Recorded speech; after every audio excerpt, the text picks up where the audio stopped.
Aumentou o nível de tensão, né, Fabíola? O Itamaraty vinha se manifestando de forma contida quando estava em jogo o debate sobre tarifas que o Trump ameaçou impor a produtos brasileiros, mas ficou por hora na ameaça. E agora o Itamaraty abandonou os panos quentes, né? E elevou o tom, soltou uma nota dura, né, em resposta a essa manifestação do Departamento de Estado americano. E fez bem, porque não se pode ignorar uma, uma manifestação oficial do governo dos Estados Unidos dizendo que decisões judiciais tomadas no Brasil são incompatíveis com valores democráticos. Né? Agora, está acontecendo um movimento, Fabíola, que é muito maior e a gente precisa compreender a sua dimensão. Havia uma dúvida que foi inspirada pela presença dos executivos dos grandes conglomerados digitais na posse do Donald Trump. E essa dúvida tirou o sono de muita gente. Né? Rapidamente a insônia virou pesadelo. Hoje já está claro que o propósito dessa aliança entre o Trump e as Big Techs é pressionar todos os países que impõem limites à difusão nas plataformas digitais de conteúdo tóxico, criminoso. E entre esses países está o Brasil. Agora, nesse contexto, que vai ganhando, o movimento do Trump com as Big Techs vai ganhando uma aparência de avalanche, mas nessa avalanche o Alexandre de Moraes virou um floco de neve. A avalanche é muito maior do que a rusga com o Alexandre de Moraes, com o Brasil. Há uma semana, a Casa Branca divulgou um memorando que determinava a adoção de tarifas, de sanções contra governos que impõem regulação para conteúdo de empresas americanas. Né? Regulação, qualquer regulação, penalidades que a Casa Branca considere discriminatória ou desproporcional imposto a empresas americanas de tecnologia seriam respondidas, a resposta do governo americano seria tarifas contra esses países. Então, há uma preocupação do governo americano que é mais do que ideológica, mais do que política, é uma preocupação econômica. Hoje, há esses conglomerados digitais, eles faturam ao redor do mundo, e faturam muito, monetizando o ódio, monetizando a mentira, e o governo americano quer se aproveitar disso, quer liberar a mentira, o ódio, porque isso aumenta o faturamento de empresas que estão sediadas nos Estados Unidos. Dias atrás, o vice-presidente dos Estados Unidos, o J.D. Vance, discursou num evento na Europa, era uma cúpula de chefes de Estado sobre inteligência artificial, aconteceu em Paris. Né? E ele depois repetiu as observações numa outra conferência que ocorreu em Munique. Ele fez uma condenação muito enfática aos países europeus que, na opinião dele, estão impondo limitações à vanguarda, à liberdade de expressão, que estão regulamentando a liberdade de expressão.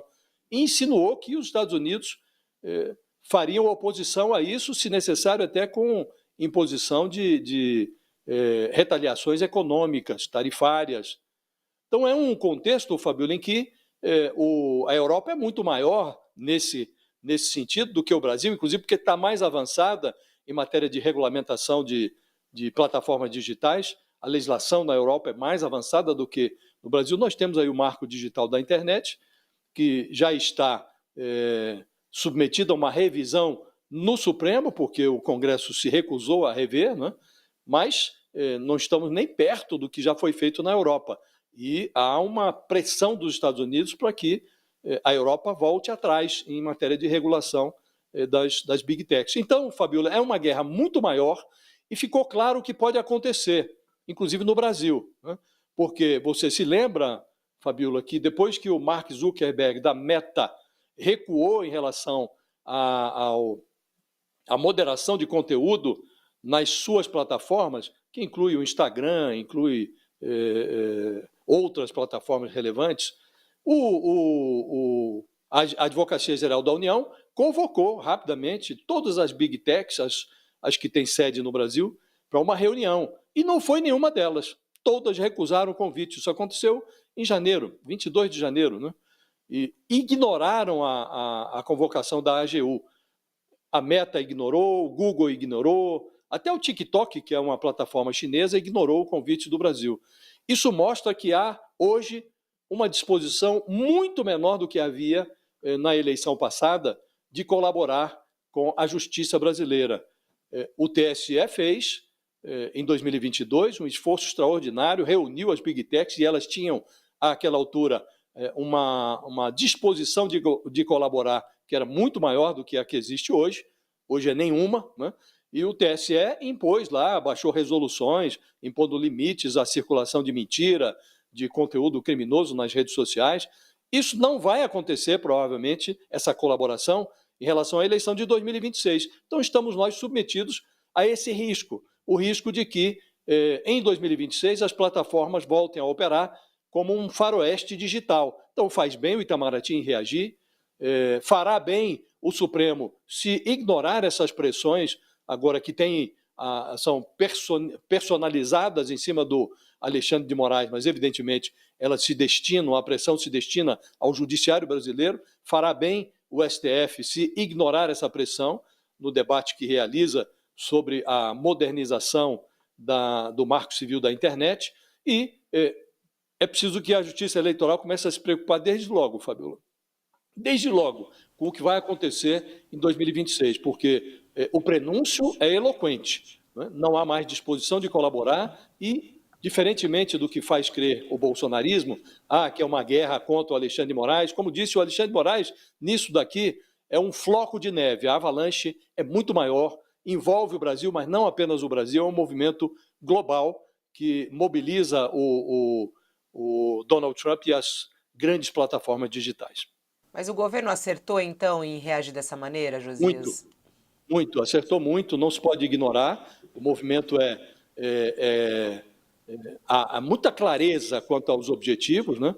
E o governo brasileiro, que vinha colocando panos quentes, não poderia permanecer com o mesmo posicionamento diante de uma manifestação formal do Departamento de Estado dos Estados Unidos. O que ele está dizendo é, basicamente, a manifestação do governo americano diz, basicamente, que o judiciário brasileiro está impondo censura a empresas que operam baseadas nos Estados Unidos, né?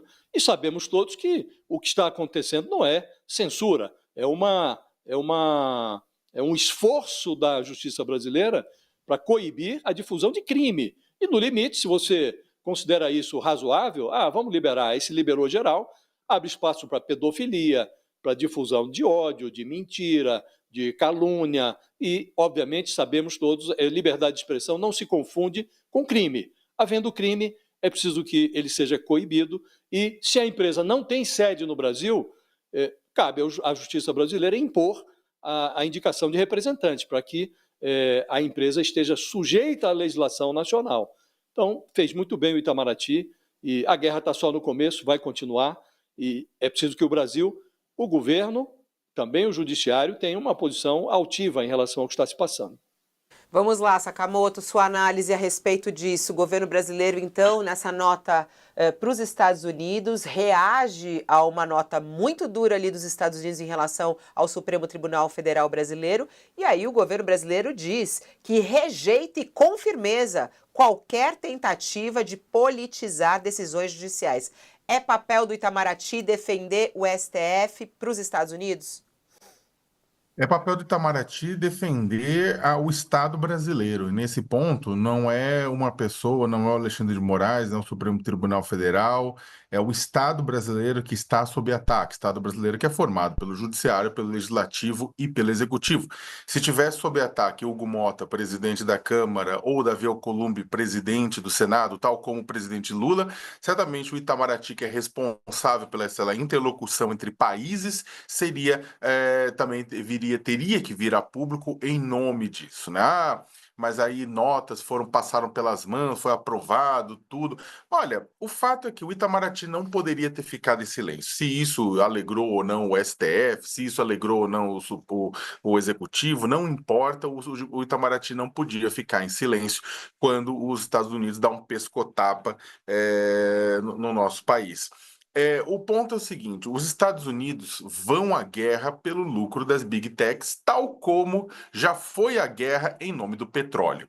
Alguém acredita na mentira de que o tio Sam atacava países do Oriente Médio em nome da democracia e da liberdade? Claro que não, a gente sabe que não. Ele fazia isso em busca de petróleo, em busca de melhores condições para obter recursos naturais e também por questões geopolíticas, né?